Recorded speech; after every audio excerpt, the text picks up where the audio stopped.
मुख्यमंत्री डॉक्टर मोहन यादव के निर्देश पर कलेक्ट्रेट कार्यालय में संभाग स्तरीय समीक्षा बैठक आयोजित की गई।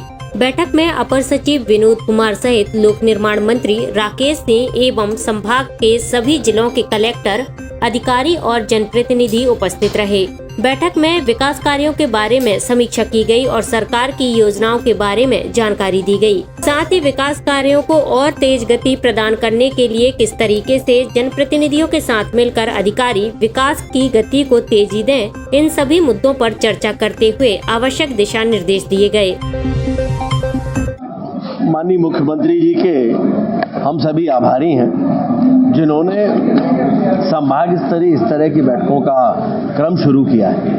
एसीएस महोदय भी इसमें आते हैं, सभी जिलों के कलेक्टर, अधिकारीगण सब एक साथ रहते हैं और हमारे माननीय जनप्रतिनिधि अपने अपने क्षेत्र की समस्याओं के बारे में विस्तार से अपनी बात रखते हैं। जिनका निराकरण हो सकता है उनका निराकरण तत्काल मौके पर हो, ये प्रयास होते हैं। अन्यथा उन सारे विषयों की जानकारी एकत्रित करके, परीक्षण करके उनके निराकरण का प्रयास होता है। मैं ऐसा मानता हूँ कि ऐसी बैठकें बहुत सार्थक है।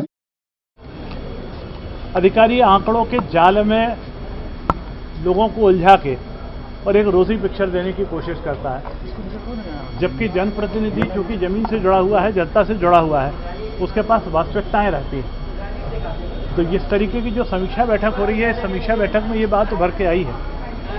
जैसे स्कूल चलोगा अभियान, सरकार बताने की कोशिश कर रही है, इतने छात्र आ गए, इतने छात्र आने वाले बाकी हैं, पहली बार इतने थे, इस बार इतने हैं। जनप्रतिनिधि हम लोगों ने कहा कि आप ये बताइए कि कहाँ स्कूल के भवन नहीं है, कहाँ भवन की कमी है, कहाँ शौचालय की कमी है, उसको आंकड़े लेके आइए, उस पर पूर्ति के लिए अपन बातचीत करें, बजाय इसके कि ये बड़ी बड़ी संख्या दिखाने की बातचीत आप करें। इसी प्रकार से नल जल की योजनाओं में किस प्रकार से कौन से काम पूरे हो रहे हैं, कौन से नहीं हो रहे हैं, सड़कों की समीक्षा के संदर्भ में चर्चाएँ हुई हैं, इंडस्ट्री के बारे मामले में हुई है, IT पार्क में इतने पार्क बन गए हैं और उस पार्क में कितनी यूनिट चालू हुई हैं और उसमें कितने लोगों को रोजगार मिला, ये जानकारी देने की बात करें।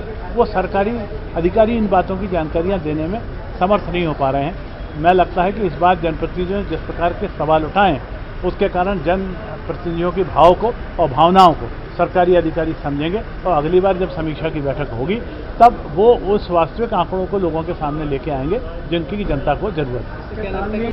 भैया सरकारी योजनाएं जो चल रही हैं उसमें जो कमियां हैं, जो गड़बड़ियां हैं, उनको जनप्रतिनिधि जब बताता है तब उसमें सुधार करने के लिए आगे बढ़ती है। मिला के बैठक से कुछ निकला कि नहीं निकला? नहीं, बैठक से क्यों नहीं निकलेगा। मैंने यही कहा ना, एक बात यही समझ में आ गई कि सरकारी अधिकारियों को समझ में आ गया कि जनप्रतिनिधि जागरूक है, उसके हिसाब से हमको जवाब की तैयारी करके आना पड़ेगा और जमीन पे उसकी उतार के देना पड़ेगा। नहीं, जैसे माननीय मुख्यमंत्री जी की पहले निर्देश थे और जिस उद्देश्य से बनाया गया था कि संभाग स्तरीय बैठक में एक वरिष्ठ अधिकारी रहेंगे और उस संभाग के जो माननीय मंत्री जी रहेंगे वो सब भी रहेंगे, जनप्रतिनिधि रहेंगे। इससे क्षेत्र की समस्याओं का लोकल लेवल पर ही निराकरण पहले हो जाए, क्योंकि क्षेत्र में समस्याएं रहती हैं और सभी समस्याओं को सीधे राज्य स्तर पर एस्केलेट किया जाए तो राज्य स्तर पर भार भी पड़ेगा और उसका फ्रूटफुल टाइम जो है उसका छोटे छोटे कामों में लग जाएगा। इसलिए व्यवस्था विकेंद्रीकृत व्यवस्था शुरू की गई थी, जिससे कि लोकल की समस्याएं लोकल में ही हम लोग पहले निपटा लें। और उसी कड़ी में ये आज हमारी बैठक थी। इस बैठक में से पहले भी सभी जिलों के कलेक्टर महोदयों ने स्थानीय जनप्रतिनिधियों के साथ चर्चा करके बैठक किया था और उसी का परिणाम है कि आज बैठक में काफ़ी सार्थक चर्चा हुई है। जो जिला स्तर पर मीटिंग में नहीं डिजॉल्व हो पाया था वो आज संभाग स्तरीय बैठक में काफ़ी कुछ इशू डिजॉल्व हो गए हैं।